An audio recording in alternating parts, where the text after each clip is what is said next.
संपूर्ण ही जी केस आहे, मी मगाशी म्हटलेल्या दोन गोष्टींच्यावर त्याचं संपूर्ण याचा दारोमदार होता या केसचा. एक होती ती सर्कमस्टॅन्शियल एव्हिडन्स, हा सगळा प्रत्यक्षदर्शी त्याच्यामध्ये कॉन्स्पिरसी करताना किंवा अक्षरशः गोळ्या मारताना देखील त्यांच्याकडे आय विटनेस असा कोणी नव्हता, जे कळंबोलीला त्यांच्यावर फायरिंग झालं मयत व्यक्तींच्यावर.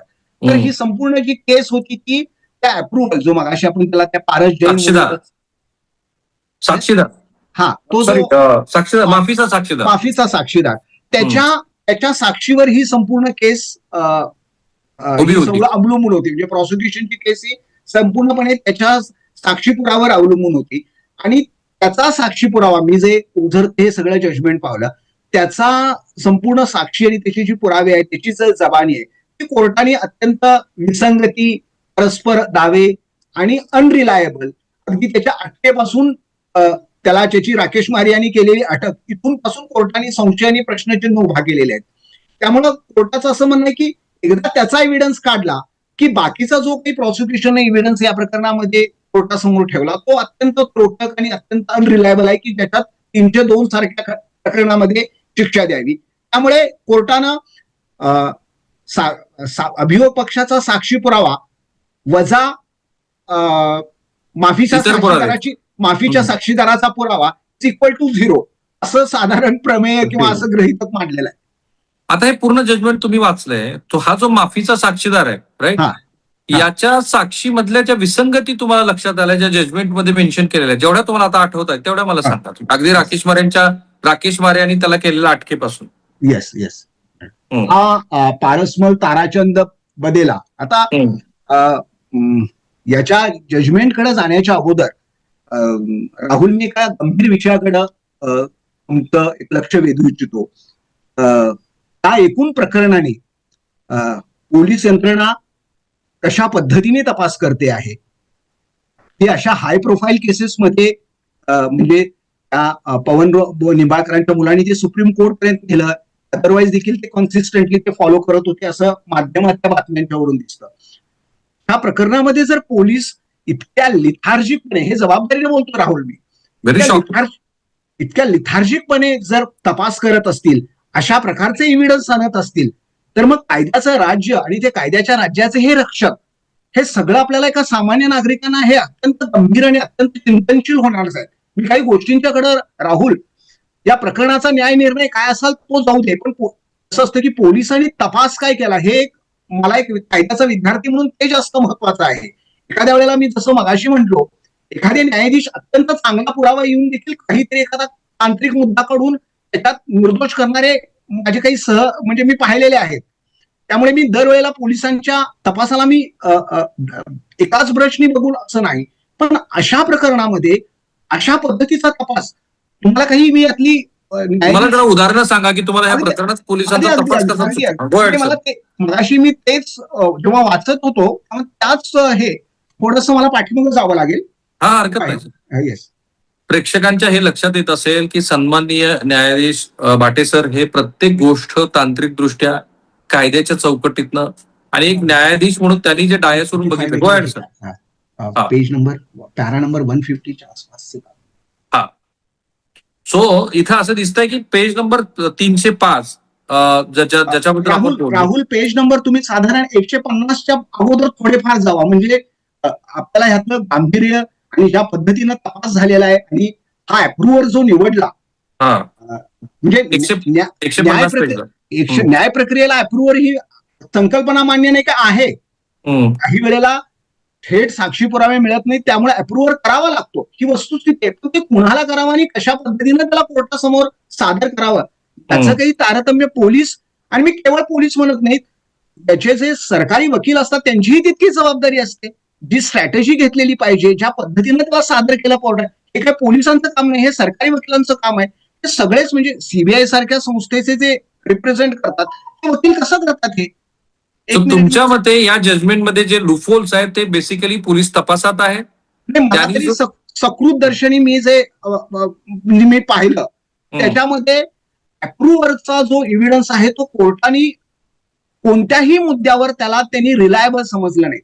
ओके. राहुल, माफीच्या साक्षीदाराच्या बाबतीत 2 बेसिक लिगल प्रिन्सिपल काय असतात.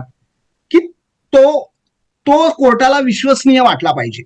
अर्थात कोर्टाला हे काही सब्जेक्टिव्ह नाहीये की तो का झाला, त्याला अटक कशा पद्धतीनं झाली, त्याचा क्राईम मधला रोल काय आहे, त्याची बॅकग्राऊंड काय आहे, तो या प्रकरणामध्ये कसा गुंतला गेलेला, असा बघून त्याच्यातला जो कमी समाजाच्या दृष्टीने घातक असतो की त्याचा अनवधानाने प्रवेश हा संपूर्ण गुन्ह्यात झालेला असतो, त्याला एक साधारण पोलीस यंत्रणेने घ्यायचं असतं की हा अनवधानाने झालेला आहे. आयुष्यात व्यक्ती काही वेळेला चुकून जाते, चुकीच्या व्यक्तीच्या संपर्कात येते आणि काही चूक होत असते, मूलतः ती व्यक्ती चांगली नसते.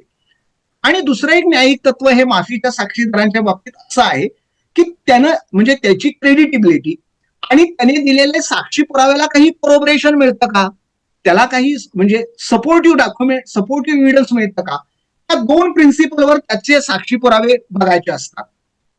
हे बघत असताना ह्या दोन्ही मुद्द्यावर ह्याची बॅकग्राऊंड बघा, ह्या पारस जैनची, आणि म्हणजे हा कसा पोलीस यंत्रणेने याला केला, म्हणजे अगदी पेज नंबर 130 वरती तुम्ही जो मुद्दा मांडताय तोच आहे.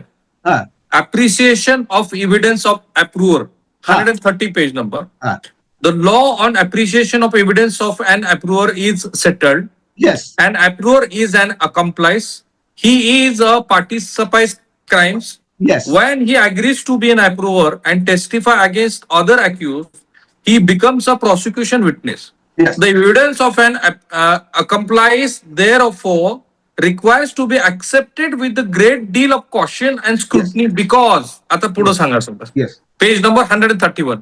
येस, न्यायालय म्हणते की याच्याबद्दल पूर्णपणे अतिशय काळजी घेऊन अप्रूव्हर बद्दल म्हणजे जो माफीचा, कारण तो ही is also part of a crime, right. त्याच्यामुळे त्याच्याबद्दल आम्हाला अतिशय बारकाईनं बघावं. सो पारसमल जैन बद्दल तो का न्यायालयाने मान्य नाही केला, पेज क्रमांक 131 वरती आहे. तिथून मग आपण पुढे जाऊया. पेज क्रमांक 131. He has a motive to shift guilt from himself. हा, number 2, he is an immoral person likely to commit perjury on occasion. And number 3, he hopes for pardon or has secured it and so favors the prosecution. नाही, ते कोर्टाने overall माफीच्या साक्षीदाराच्या बाबतीत settle जो law आहे त्याच्याबद्दल settle जो law आहे किंवा काही न्यायिक प्रिन्सिपल जे आहेत त्याच्या बाबतीत म्हटलेलं आहे. नंतर सायटेशन दिले त्यांनी. राहुल तुमचं या प्रकरणातला जो माफीचा साक्षीदार होता त्याच्या बाबतीत कोर्टानं काय म्हटलेलं आहे, 2-3 पॅरे अत्यंत महत्वाचे आहेत. गो अहेड सर. थोडासा वेळ असेल तर मला ती द्या. नाही जा ना तुम्ही, ते हेच तर महत्वाचं आहे. सन्माननीय न्यायाधीश ज्या वेळेला ह्या प्रकरणाचं त्या अर्थाने डिसेक्शन करतायत. राहुल पॅरा नंबर 142 वर या. ओके, आलो मी सर. Page number 142. कोर्ट काय म्हणतो बघा. द अप्रूव्हर म्हणजे हा Paras Jain, the approver in this case is a intelligent and diplomatic personality. He has kept changing and shifting his stance since the very beginning of the investigation. To appreciate his evidence, it is necessary to take into consideration his occupation and habits.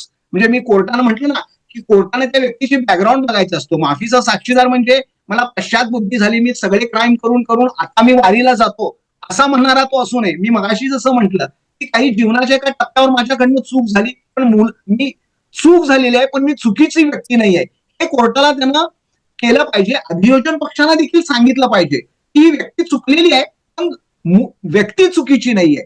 आता ह्याचा background बघा, हा कसा म्हणजे नामचीन म्हणजे नामचीन व्यक्ती दिसतो. To appreciate his evidence it is necessary to take in to consideration his occupation and habits. He was a professional police informer, खबऱ्या, and also a businessman running, म्हणजे पोलिसांचा खबरा असलेला व्यक्ती एका मोठ्या गुन्ह्यामध्ये त्याचा सहभाग आहे, म्हणजे ते तरी मान्यच आहे. म्हणून this is very shocking. I mean जो खबऱ्या आहे त्यालाच तुम्ही माफीचा साक्षीदार केला. नाही असणं मी म्हणत नाही, म्हणजे नथिंग रॉंग इन दिस, जरी तो तुमचा खबऱ्या असला. ओके, त्याचा या गुन्ह्यामध्ये सहभागी आहे, तो सहभाग आहे हे मान्य करून तो माफीचा साक्षीदार झालेला आहे. झालं. ही आणि businessman running jewellery shop. Sir page number किती वरती तुम्ही वाचताय? हे मी 145 पॅरा नंबर 142 वाचतोय. Okay, 145 para. स्वीट मार्ट वगैरे आहे. ही डीलिंग इन मार्बलचाही त्याचा व्यवसाय, बरेच त्याचे व्यवसाय आहेत, असू देते. ही बेस्टोड आहे सर्व्हिस रिव्हॉल्वर, त्याच्याकडे पोलिसांच्या परवानगीचा सर्व्हिस रिव्हॉल्वर आहे आणि पोलिसांनी त्याला स्पेशल पोलीस ऑफिसर असं त्याचा गौरव केलेला आहे. ही आता पुढचं आणखी महत्वाचं Rahul, he was close to some high ranking police officers. Very shocking, very shocking. आणखीन शॉकिंग आहे, मी पुढचं वाचणार आहे ते. It has come in his evidence that he had even accompanied an officer during an encounter episode. Very shock. The profile of the approver is such that he was well versed with the functioning of the police department and knew ins and out of the different business. During assessment of his evidence, it has been gathered that every time he narrated details with precision, that in the next version came with an entirely different. म्हणजे आता एक त्यानं सांगितलेलं आहे आणि पुढच्या टप्प्यात त्याच्या अत्यंत विपरीत असं कोर्टासमोर सांगितलेलं आहे. Very shocking. He confessional statement he gave during investigation and retracted during the trial. म्हणजे जेव्हा ट्रायलच्या वेळेला वेळ आली तेव्हा त्याच्यापासून तो मुक्रूर गेला. आता मी पुढचं वाचतो आणि मला तुम्हाला तो प्रश्न विचारायचा आहे. Moreover he took the defense of Alavi and made statements contrary to the story narrated in confessions. At the same time, he cross-examined all the witnesses in the case vigorously, taking the defense that confessional statements were procured by the prosecutions by putting him through duress, threat, promise and custodial torture. मला प्रश्न वेगळा विचारायचा तुम्हाला. नाव इथे असं दिसतं आहे की कोर्टाचा या माफीच्या साक्षीदारावरती अजिबात विश्वास नाही, राईट? जो सेट लॉ आहे तो कोर्टाने आधीच सांगितला आहे विथ सायटेशन्स, राईट? आणि मग जर हे पोलिसांना माहिती आहे की सेट लॉ हा आहे, कारण हे काही पहिल्यांदा आलेले नाही, it's a very high profile case. एवढ्या हाय प्रोफाईल केसमध्ये तुम्ही एक अत्यंत बनावट साक्षीदार उभा करता. तो माझा तुम्हाला प्रश्न आहे, that's my question to you. तुम्हाला असं वाटतं का की ऍज अ एक्स जज म्हणून की इव्हन आता ते काय प्रॉसिक्युशन झालं आणि final judgment, do you see की याच्यामध्ये मुळात he was never been a part of a such a crime, he was never been a part of even that incidence, because he had a proximity with the police officers, आणि त्याचं जे काही असेल ते ह्याला एक खोटाच माणूस उभा केलाय पूर्णपणे, असं वाटतं तुम्हाला ऍज अ जज? आता मी त्याच्याकडे नंतर येणार होतो राहुल. नाही, पण हे फार महत्वाचं आहे, कारण तुम्ही जे त्याची तो कसा आला स्टोरीमध्ये सांगितलंय, त्याची एंट्री कशी झाली बघा. म्हणजे ह्या प्रॉसिक्युशनची कथा अशी आहे की हे जे 2 नंबरचे जे पद्मसिंह मंडाले जे होते ते काहीतरी डिस्टिलरी, त्या केरना फॅक्टरीची डिस्टिलरीचे ते सर्वा होते. त्यांच्याकडे हा काहीतरी तिथे एक एक्साइज ऑफिसर कोणीतरी मोहन शुक्ला, म्हणजे अक्यूज नंबर 3 हा मोहन शुक्ला हा तिथे एक्साइज ऑफिसर, तो भाग मागणारा तो होता. त्याला हा पारस जैन जाऊन भेटला आणि त्याला सांगितलं की मला एड्स हा रोग झालेला आहे, मला काही पैशांची गरज आहे. तर त्यांनी त्या मोहन शुक्लाने, जो एक सरकारी अधिकारी आहे, त्यानं त्याला मंडेलांच्याकडे नेलं आणि त्यावेळेला त्याला सांगण्यात आलं की तू अशा पद्धतीनं काम करून द्या मला, म्हणजे ह्या कथित म्हणजे आपण मंदाडेनी सांगितलं पारसबलला, पारस म्हणजे किंवा त्या शुक्ला थ्रू, म्हणजे ह्याची एंट्रीच अशी झालेली आहे. म्हणजे ह्या केसमध्ये असा आला, हा आहे ठाण्यामध्ये, बर हा शुक्लाकडे का गेला किंवा हा मंडळांच्याकडे का गेला, ह्याला एड्स झालेला आहे, त्याला 2 लाख रुपये हवेत, त्याच्यासाठी त्यानं, आणि पोलीस खबरी आहे हा व्यक्ती म्हणतो, त्यानं खुनाची सुपारी घेतली. Very shocking. All this false narrative, completely false narrative. कोर्टाने म्हटलं नाही, म्हणजे प्लांटेड विटनेस नाही. मी काय राहुल, मी पुढे जाऊन म्हणेन, एखाद्या जगातल्या सगळ्या गुन्ह्यांचा तपास पोलिसांनी केलाच पाहिजे आणि त्याचा असं काही गरज नाहीये. कित्येक जगामध्ये गुढ राहून जातात, अनरिझॉल्ड राहू शकतात. काही जसे उपचारांच्यावर काही डॉक्टरांच्याकडे काही रोगांचं निदान नसतं तसं. पण हे तुम्ही कायद्याचे रक्षक म्हणून करत असताना अशा हाय प्रोफाईल केसेसमध्ये अशा प्रकारचा, आणि sir give me single 1 sentence answer. पारसबल Jain is a planted evidence, तो साक्षीदार आहे असं तुम्हाला वाटतं? ह्याच्यावरून हे जे न्यायालयाच्या समोर जे आलेलं आहे तसं म्हणायला काही, म्हणजे मी जर असतो त्या ठिकाणी म्हटलं असतं तर मी माझ्या जजमेंटमध्ये असं क्लिअर बोललो असतं की यस. तुमच्याच म्हणण्याला मी पुढे घेऊन जातो. मुद्दा क्रमांक 143, पान नंबर 146. Very interesting. पेज क्रमांक 146, मुद्दा क्रमांक 143. Interestingly, the prosecution had formerly objected the prayer of the tender of the pardon of the approver. Yes. Yet, at the close of the trial, when the statements of the all accused, including that of the approver, were recorded, the 3/13 CRPC, the idea of making the main accused as an approver in the case was prompted by the prosecution for no good reasons. This is unique case in which an accused has been made an approver after 13 years of the framing of the charges at the close of the trial. By that time, entire evidence of the prosecution had already been placed on record. Yes, This yes. is म्हणजे हा तर मूर्खपणा आहे. म्हणजे मी काही कायद्याचा मी फक्त वाचन करतो आणि तुमच्यासारख्या सन्माननीय व्यक्ती माझ्या अनेक जज मित्र पण आहेत जे सिटिंग जज आहेत. असं कधी घडतं का की 13 वर्षानंतर तुम्हाला अचानकपणे जो मुख्य आरोपी आहे त्यालाच तुम्ही एक साक्षीदार करता? हा, सो तुम्हाला राईट. सो आता मला सांगा की आपण आता पोलिसांच्या बाजूने विचार करू. असं होऊ शकतं का की पोलिसांना असं वाटलं की आपण जे जे काही गोळा केलेला आहे इट्स नॉट सफाईस. सो लेट अस सी की आपण त्यातली जी काही बेस्ट मधली बेस्ट गोष्ट करू शकतो. म्हणजे त्यांच्याही बाजूने जाऊन आपण विचार करू. पण आता इथे कोर्ट तर म्हणते की हे सगळं चुकीचं आहे तुमचं.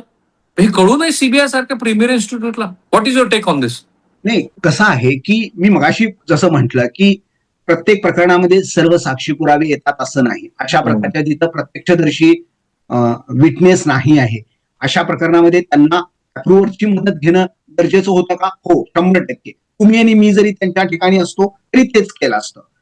पण केल्यानंतर ह्याची एक प्रॉसिक्युशनची सुरुवातीपासूनची मी म्हणत होतो एक स्ट्रॅटेजी हवी होती ना तुमची, की बाबा आपल्याकडे त्याच्यात नीट विटनेस नाहीये, आपल्याकडे सर्कमस्टॅन्शियल एव्हिडन्स इतके पुरेसे नाहीयेत, तर ह्याला आतापासूनच आपण अप्रुव्हर करायचं आहे. कोर्टाने म्हणून त्याच्याकडे दाखवले की 13 वर्षानंतर त्याच्यासमोर पूर्ण अभियोग पक्षाचे साक्षी पुरावे आहेत. त्याच्या पुढच्या पॅरामध्ये कोर्टाने म्हटलेलं आहे. आणि मग त्यातल्या त्रुटी तुम्ही ह्याला अप्रुव्हर करून त्या त्रुटी भरून काढणार का? त्यामुळे प्रॉसिक्युशन स्ट्रॅटेजी म्हणून मी निश्चित फेल झालेला आहे. म्हणजे काही वेळेला बोनाफाईडली देखील त्यांनी प्रयत्न केलेले असेल, पण बोनाफाईडनी केलं म्हणून उशिरा केलं हे काही कायद्यात उत्तर असू शकत नाही. त्याचं तुम्हाला सुरुवातीलाच त्याच्या बाबतीत प्रॉसिक्युशन करत असताना मी फक्त पुन्हा पोलिसांच्याच वर मी हे देणार नाही सगळा दोष. इक्वली प्रॉसिक्युटिंग पार्टीमध्ये सरकारी वकील जे येतात त्यांची देखील किती जबाबदारी आहे की आलेला साक्षी पुरावा एका विशिष्ट पद्धतीनं कोर्टासमोर आणणं. त्यांचाही यात रोल आहे. त्यांनी हे पाहिलं पाहिजे की अशा प्रकारच्या केसमध्ये आपल्याकडे जर सफिशियंट आहे आणि याच्यात अप्रुव्हरची मदत घेणं गरजेचंच आहे तर पहिल्याच दिवशी तुम्ही अप्रुव्हर द्या ना, किंवा तो पहिल्याच तुमच्या स्ट्रॅटेजीचा भाग. कोर्टाने how do you see the role of Rakesh Maria? त्यांच्या बाबतीत कोर्टानं काय म्हटलंय ते सांगतो. म्हणजे मी म्हणण्यापेक्षा कोर्टाने काय म्हटलंय ते सांगतो मी. Go ahead sir. Yes yes. नाही निश्चित मी वाचून दाखवणार आहे ते. बघा, महाराष्ट्रातल्या प्रेक्षकांना सर शोधेपर्यंत मी तुम्हाला सांगतो की इतक्या तांत्रिक आणि सखोल विश्लेषण तेही एका न्यायाधीशाकडनं कोणी केलेलं नाही. हे फार गरजेचं होतं. कारण काय होतं की एखाद्या व्यवस्थेनं एखादा निवाडा दिला की त्या व्यवस्थेबद्दलच लोक प्रश्न विचारायला लागतात. पण आता इथे दिसतंय की 13 वर्षानंतर तुम्ही एक तुमचा माफीचा साक्षीदारानं उभा केलाय आणि त्या माफीच्या साक्षीदाराकडे पण पुरेशा गोष्टी नाहीये. त्याचं बॅकग्राऊंड संशयास्पद आहे. तो पोलिसांचा इन्फॉर्मर आहे आणि त्याला काहीतरी HIV झाला म्हणून तो कुठेतरी मदत मागायला गेला आणि तो 50,000 रुपयाची मदत मागतोय. त्याचं फायनान्शियल स्टेटस आणि त्याची एकूण स्थिती बघितली तर खूपच चांगली आहे. राईट. तो लाख 2 लाख म्हणजे एड्सच्या वर उपचार करणारे बहुसंख्य सरकारी रुग्णालय आहेत आणि 1,00,000-2 लाख रुपये मागायला तो लातूरला जातो. मांडलेला जे कोण आहेत ते लातूरचे आहेत, मंदाडे. आता राकेश मारे यांच्या तो पॅरा मी वाचून दाखवतो. Approver has furnish detail particulars of the entire page number सांगा. मी I will be there. 149 149. Okay sir, go ahead sir. The approver has furnished detailed particulars of the entire episode, including the manner in which he and the accused number Dinesh Tiwari were allegedly ill-treated and harassed by the officer of the crime branch and were ultimately shown arrested in a false arms case on 25/2/2009. He has narrated the circumstances of their wrongful confinement, illegal detention, and implication in fabricated robbery case, from which he was subsequently discharged pursuant to reports submitted under section so and so. He has also described role allegedly played by DCP Rakesh Maria, Rahul, in his arrest and illegal detention. According to the approver, his arrest in fall case was strategic move orchestrated by Dr. DCP Rakesh Maria. त्यांनी जाणीवपूर्वक माझी खोटी अटक केली असं त्याचं म्हणणं आहे. Who according to whom was acting, पुढचं फार महत्वाचं आहे Rahul, was acting under the influence of certain political leaders. Very shocking, very shocking. So आता मला सांगा sir, look at me.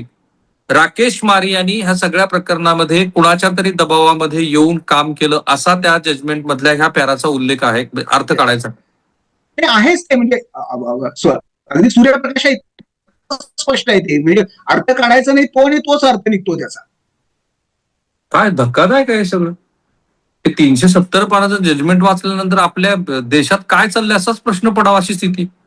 Rakesh मारे यांच्यासारखा अत्यंत हाय प्रोफाईल ऑफिसर, आणि कसले आरोप केले त्यांच्यावरती, आणि ते रेकॉर्डवरती घेतले सन्माननीय न्यायाधीशांनी.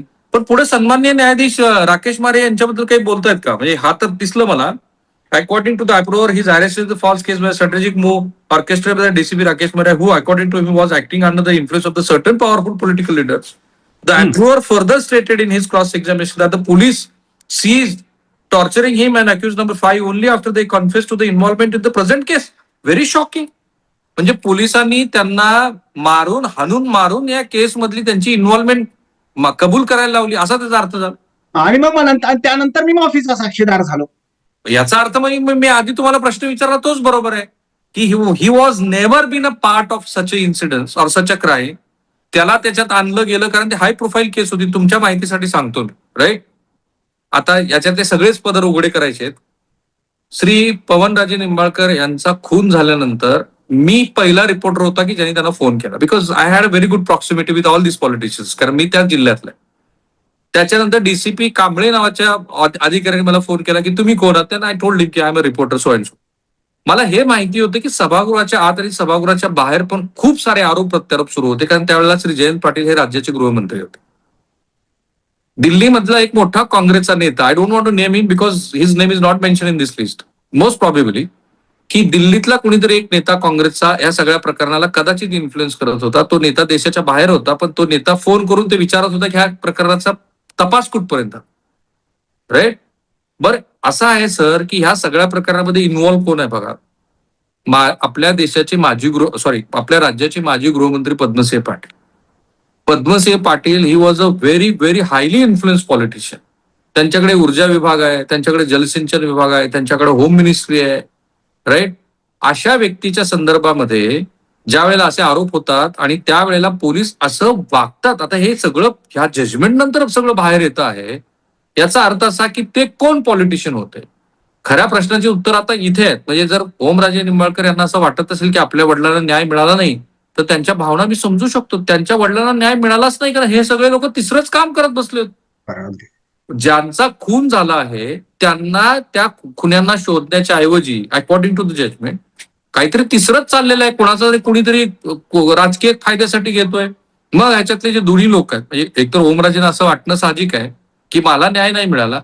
दुसरं ते जे पद्मसिंह पाटलांचं कुटुंब आहे त्यांनाही असं वाटणं साहजिक आहे की आमचा तर संबंधच नाही या सगळ्या प्रकरणामध्ये, राईट. आता जोपर्यंत न्यायाचं तत्व आहे त्याप्रमाणे की जोपर्यंत प्रूव्हन नॉट गिल्टी, म्हणजे proven guilty in the court, आता ह्या केसमध्ये तर ते निर्दोष सुटले. सो त्या बाजूने विचार केला तर राणा जगजितसिंह पाटील आणि त्यांच्या कुटुंबियांना जे वाटतं की हा त्यांच्यावरती अन्याय आहे, राकेश मारे यांना तर कुणाच्या सांगण्यावरून काम केलंय कम्प्लिटली, हे मी म्हणतो ते बरोबर आहे का? नाही आहे. म्हणजे माननीय न्यायालयाने जे निरीक्षणं नोंदवलेली आहेत आणि स्पष्ट, ते काय असं इनडायरेक्टली बोललेले नाही आहेत, त्यांनी स्पष्ट निरीक्षणं नोंदवलेली आहेत. Very shock, very shocking. पुढं 150 पेजवरती त्यांनी लिहिलं 152 आणि 151-52. तुम्हाला तो महत्वाचा मुद्दा वाटतो का? बघूया, नंतर आपण कन्क्लुजनला जाऊया. 150 पेज नंबर 150. येस, 151, 152. कारण ते केसच पूर्ण एका अप्रुव्हरवरती उभा आहे आणि त्याच्यातलेच महत्वाचे मुद्दे आहेत. तुम्ही म्हणालात की सर्कमस्टान्शियल एव्हिडन्स काही फारसे नव्हतेच. जो होता तो अप्रुव्हर, आणि त्याला तर फाल्सली राकेश मारे यांनी उभा केले असं कोर्टाचं म्हणणं, राईट. बरोबर ना? 151 हे असं ते तसंच दिसतंय त्याच्यात. 150 पेज, 151 आणि 152 मुद्दा मला तुम्ही सांगा. त्यात पुन्हा राकेश मारे यांचा उल्लेख आहे. It is a specific case, approver, that the DCP Rakesh Maria had directed that neither he nor accused number 5 should apply for bail, and that the police were allegedly doing them favor by not formally arresting them in the present case, murder case, while showing them arrested in a fabricated case. म्हणजे ह्याची अशी केस होती ह्या माफीच्या साक्षीदार की राकेश मारियानी त्याला असं सांगितलं की तू बेलसाठी अप्लाय करू नकोस. त्याला त्याच्या अगोदर एका खोट्या केसेसमध्ये त्याला अटक झालेली. एक उपकथानक आहे राहुल. की त्यांना खोट्या केसेसमध्ये अटक झाली आणि पोलिसांनी सांगितलं की आता ह्याच्यात ह्यांच्याविरुद्ध काही साक्षी पुरावे मिळत नाही म्हणून क्लोजर रिपोर्ट त्यांनी पोलिसांनीच फाईल केला. आणि त्याला सांगण्यात आलेलं की ह्या केसमध्ये तुला आम्ही अटक करत नाहीये, अटक दाखवत नाहीये, त्यामुळे तू तिकडच्या खोट्या केसेसमध्ये जिथं अटक झालेली त्याच्या म्हणण्याप्रमाणे खोट्या केसेस तिथे तू बेलसाठी अर्ज करू नकोस, नाहीतर आम्ही तुला इथे अटक करू. म्हणजे हा एक आणखीन पोलिसांच्या कार्यपद्धती आणि एकूण उच्च अधिकाऱ्यांच्या कार्यपद्धतीवर बोट दाखवणारा आणखीन एक कोर्टाचं निरीक्षण आहे. 152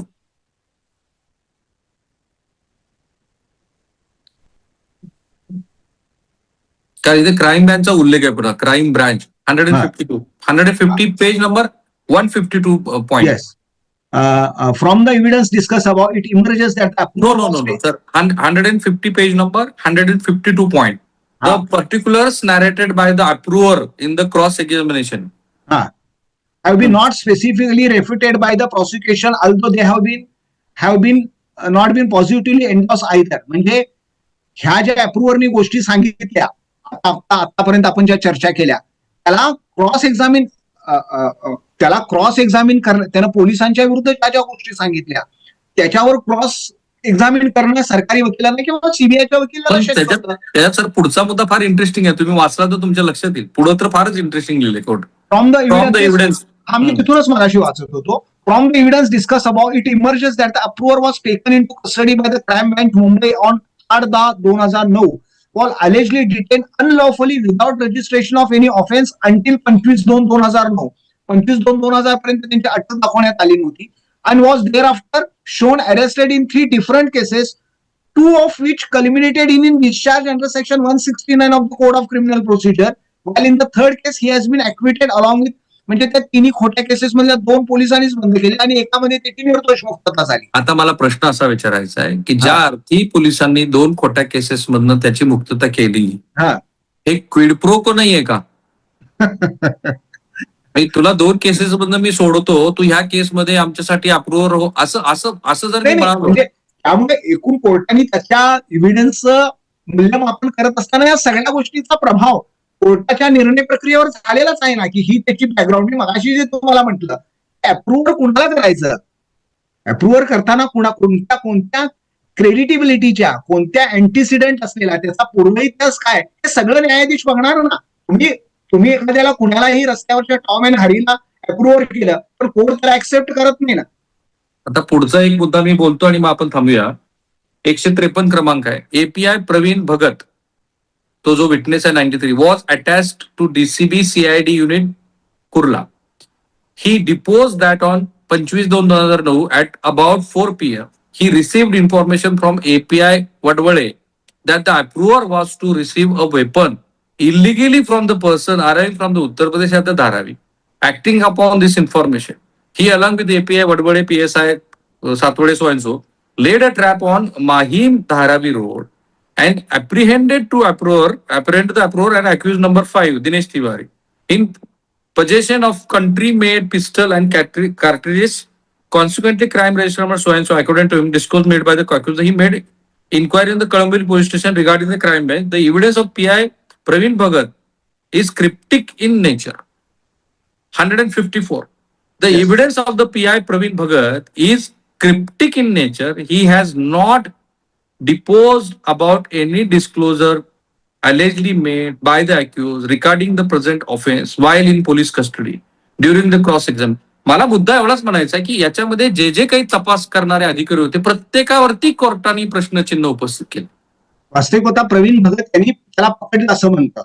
त्यापेक्षा आणखीन एक धक्कादायक आहे की ह्या अप्रुव्हरनी त्याला अटक केलेली जी स्टोरी सांगितलेली आहे ती वेगळीच आहे. हा भगत जे सांगतात त्याच्यापेक्षा ती वेगळी आहे. That's what I was telling you, की हे काहीतरी वेगळंच आहे, तिकडे वेगळंच सांगितलं गेलं. मला कुठल्या तरी क्लबमध्ये, मुंब्रामधल्या क्लबमधनं उचलण्यात आला अशी त्याची स्टोरी आहे. सर आता तुम्हाला लास्ट 1.5 मिनिट आहे, राईट? हे सगळं जजमेंट वाचल्यानंतर मला तुम्ही 5 पॉइंटर्स 10 पॉइंटर्स सांगा की ह्या निकालपत्राचा जो अर्थ निघाला, निर्दोष सुटले. What are the reasons? Number 1, number 2, number 10. म्हणजे मी पोलिसांच्या बघा तपासात त्रुटी होतात का? होतात. म्हणजे प्रत्येक त्रुटीच्या पोलिसांच्या भांडवल करायला लागलो आणि पोलिसांना काय अगदी म्हणजे क्राईमचं व्हिडिओग्राफी त्यांनी करावं आणि ते कोर्टासमोर आणावं अशी किंवा मी न्यायाधीश असताना तरी माझी धारणा होती. जे मानवी व्यवहार होतात, समाजात जे व्यवहार होतात, त्याचं काही अंडरस्टँडिंग न्यायालयाने ठरवायचं असतं. प्रत्येक गोष्टाला मला पुरावा कुठे आहे याच्यावर तुम्ही डायरेक्ट एव्हिडन्स आणा अशी न्यायालयानं कुठेच अपेक्षा करू नये. पण याचा अर्थ ज्या बेसिक प्रिन्सिपल आहेत, ज्या बेसिक मोडस ऑपरेंडी आहेत, बेसिक जे प्रोसिजर आहे ते जर तुम्ही फॉलो करत नसाल, जर तुम्ही अप्रुव्हर करता त्या अप्रुव्हरचे अँटीसिडंट्स जर तपासत नसाल, तर मग अशा प्रकारच्या केसेस माझा मुद्दा एवढा होता की तुम्ही मला एक 5 पॉईंट सांगा की या 5 मुद्द्यामुळं ही केस संपली, निर्दोष सुटली. नंबर 1. या केसमध्ये झालेला अक्षम्य विलंब नंबर 2. ठीक आहे, 2006 ते 2009. नंबर 2 हे त्यामुळे काही त्यात विटनेसची मेमरी फेड झाली असण्याची शक्यता आहे ती मी मान्य करतो. म्हणजे नंबर 2.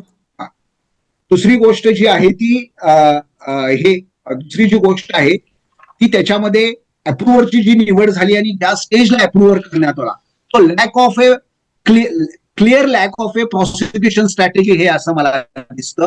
त्या पद्धतीचा अप्रुव्हर उभा करणं 2 आहे. नंबर 3 आणि ही 2 प्रामुख्यानं कारणं मला याच्यामध्ये दिसतात की आणि राकेश मारे आणि त्यांच्या टीमने केलेलं काम. म्हणजे एकूण इन्व्हेस्टिगेशन हे काही फार प्रोफेशनली आणि फुल प्रूफ झालंय असं निश्चित म्हणता येणार नाही. कदाचित म्हणजे मी आता हे शेवटचं वाक्य म्हणतो की ज्यांचे जे जे काही रस असतील, कोणाचे पॉलिटिकल असतील, कोणाला कोणाचं समाधान करायचं असेल वगैरे, ते एका विशिष्ट पातळीवरती झाल्यानंतर पुढचं काय जे व्हायचं ते होईल, न्यायालयात होईल अशा भावनेनं कदाचित नंतरचा पोलीस तपास झाला की काय माहित नाही. ही शक्यता मी नाकारत नाही, कारण त्यात इतकी हाय प्रोफाईल पॉलिटिकल मंडळी गुंतलेली होती. एक राष्ट्रीय पक्ष, एक प्रादेशिक पक्ष, कारण दोन्ही पक्षांचं मिळून सरकार होतं महाराष्ट्रामध्ये.